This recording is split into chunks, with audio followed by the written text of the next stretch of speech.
All right, all right. Let's talk about this oil crisis going on. We have high oil prices, and I keep hearing people say there's nothing the president can do to reduce oil prices. And honestly, it's just not true.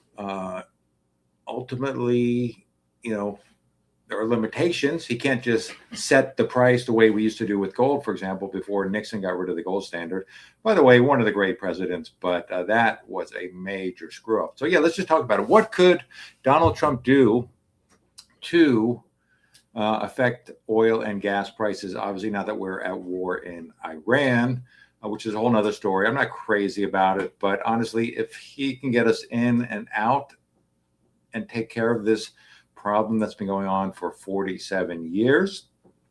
They've been just committing sort of a quiet or down low war in the United States for 47 years. So, yeah, if he can take care of that in and out the way he was with Venezuela style, I can live with it. But, yeah, let's talk about the topic oil. What can the president do to fight oil prices? Well, there's a number of things he can do. One, and some he's done, some he hasn't. So, first of all, yes, he could release the strategic oil reserve, which he has already said he will do. And he's taking steps to release the United States strategic oil reserve, which I believe is about 170 million barrels that he's going to release. He also convinced a number of other countries to release about 400 million barrels of oil. So that will help the global oil price quite a bit. Something else he can do to help us here at home is because we are the largest oil producer on the planet right now. We have all kinds of oil. We actually have more than enough oil for us. But when prices are high, sometimes it makes sense for these companies to ship that oil overseas. So, yeah, he can restrict U.S. oil exports, just basically saying, hey, you can only export a little bit of it. That'll keep our domestic prices down and, will cause prices around the world to rise. But, hey, you got to look out for America first, right? He can also restrict or he can suspend federal. Oh, hold on. There we go. Yeah, so he can restrict federal fuel taxes. So, yeah, there's a tremendous amount of fuel, depending where you live. You could be paying up to $2 a gallon in, for example, if you live in California, you're paying up to $2 a gallon for just taxes. So that's nothing. That's not helping you one bit. That's just money right to the government.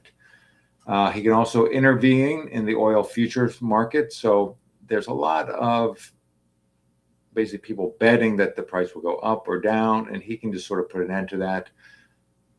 Honestly, I'm not even sure how he would do that. So I'm pretty well informed, but I'm not sure how he would influence it. But apparently he could do a bit. He could certainly put pressure on the futures market. He could suspend the Jones Act. So the Jones Act is something that says that oil for the U.S. has to be shipped on U.S. boats. So he could just get rid of that. He can do that from the executive office. And therefore, it just allows a lot more ships from a lot more parts of the world to ship oil around the world, but also ship oil into our country. It just makes it easier to do that, especially with the Strait of Hormuz being sort of bottlenecked up by Iran and the conflict in Iran. What else can he do?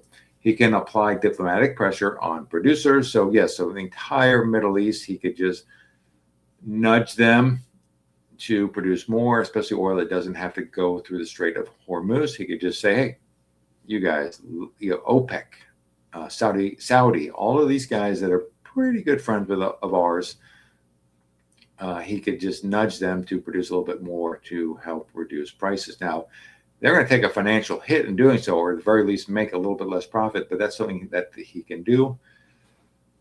Also, the other issue, especially with the Strait of Hormuz, sorry to keep talking about it because, I mean, I'm sure most people are not super excited by it, but it's a little area that ships coming out of the Middle East, especially Iran and whatnot, have to go through, and Iran can they've been placing landmines there, which the president has been using the Navy to clean up. But they've also threatened to attack and to some degree have attacked some ships trying to deliver oil out of the Iran area through this little strait, this little narrow body of water. So The big issue is when it gets dangerous there, these ships that are carrying hundreds of millions of dollars worth of oil cannot be insured. And if they're not insured, they're not going to move. They're just going to sit on it.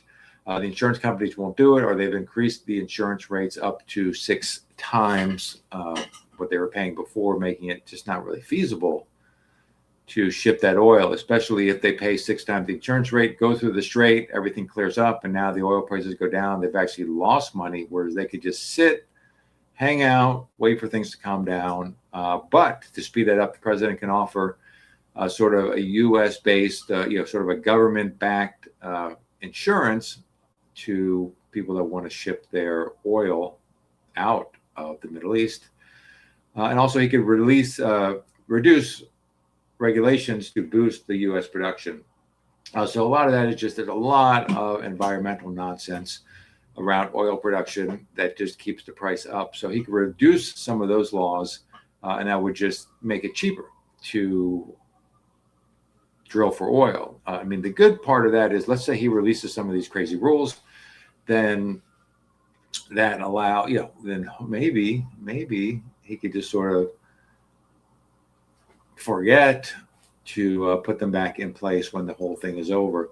Also, there's something else that's related to releasing or reducing those restrictions on oil is summer's coming up. So we have something called summer gas rules, which say that you have to put ethanol 15, or sorry, in the summer, you're not supposed to put as much ethanol into the gasoline because it evaporates quicker and whatnot. It's not as great. It's not as great a gas. I mean, it's not as good a gas in general, but it's even worse in the summer. But if there is a shortage of oil, you can just get rid of that rule. Say summer rule to not apply. You can use E15 ethanol-based, corn-based ethanol in the fuel and throughout the entire summer, which actually just, it helps the American farmers, which are being, who are also being harmed by this, because on a side note here, about 1/3 of all the fertilizer in the world comes from the Middle East. So it's being impacted by the Strait of Hormuz thing and the whole war in general.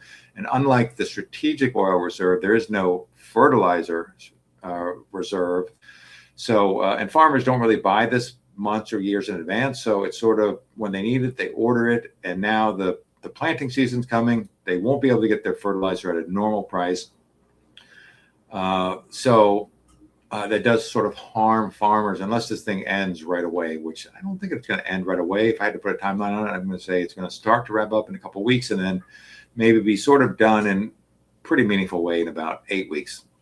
That's just my guess. But if we can use more ethanol throughout the summer, that does help farmers, maybe not the exact same farmers harmed by the fertilizer stuff, but using the ethanol in the summer, as much as I don't really love ethanol, does help farming overall. So maybe that kind of balances out. So yeah, anyway, I just wanted to just touch base with you guys. Those are some of the ways that a president, these are all things that a president can do through executive orders or other action, such as diplomatic action. So hopefully Donald Trump, and just real quick, Donald Trump is, just to wrap up, he is already releasing the Strategic Petroleum Reserve. He has already said he might restrict U.S. oil exports.